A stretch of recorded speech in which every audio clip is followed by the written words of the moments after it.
Through elementary, I was an average student, didn't really dig school too much. When I got into high school, I found out I was good with math and good with the application of math, chemistry and physics. The y-coordinate would equal 318. So 300, because 300 times 0 is 0. I was excited about doing exciting things in the world. We know right? 3, 2, 1, go. That's cool. Yeah. Did that follow the path? Yeah. My mother wanted me, she thought I'd make a good engineer, so she encouraged me in that direction. So after high school, I did pretty good in the math SATs. I applied to several engineering schools and got accepted at several and ended up going to Rensselaer Polytechnic Institute in Troy, New York, which is still upstate. And so I went there and scared to death when I went there because that was full of smart people. I didn't consider myself very smart. Being a kind of person who's afraid of failing, I double applied myself where I could and ended up doing pretty well. Certainly not the genius category, but I did pretty well. In 1971, when I graduated, there weren't a whole lot of jobs, but there was money to stay in school if you'd done well, so I stayed another year and got a master's in nuclear engineering. See it? Oh, yeah, okay, now I can.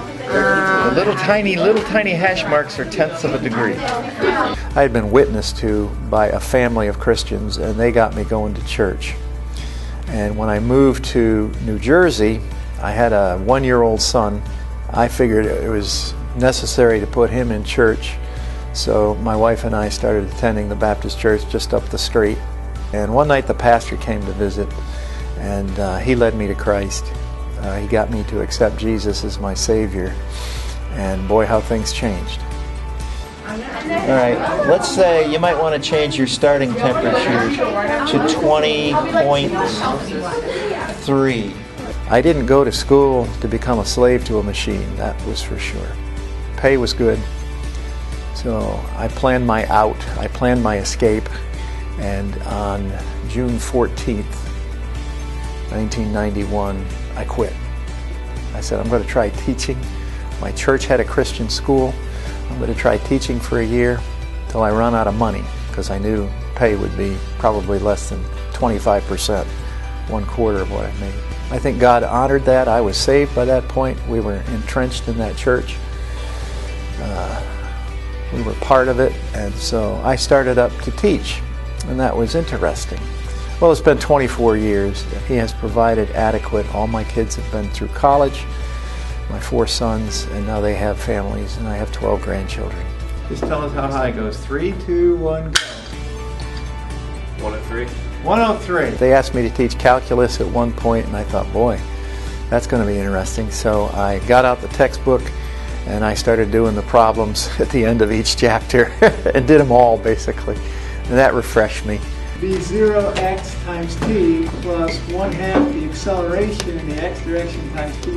And I didn't want to be in administration as I had been at the other place. I just wanted to teach. This has a mass of 300 grams. This has a mass of 300 grams.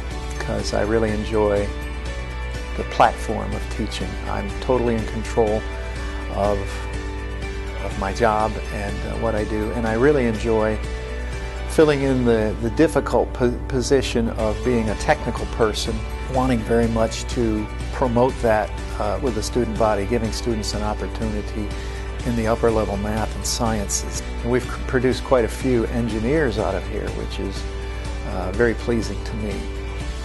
I get the biggest thrill from students, Christian students coming back after their first year or their second year. They always come back and visit and say, oh man, physics, it was so easy after your course. Or calc, wow. Yeah, I was teaching the other guys in the class how to do stuff because they had already seen all this stuff before. I said, yeah, I was trying to give you that advantage.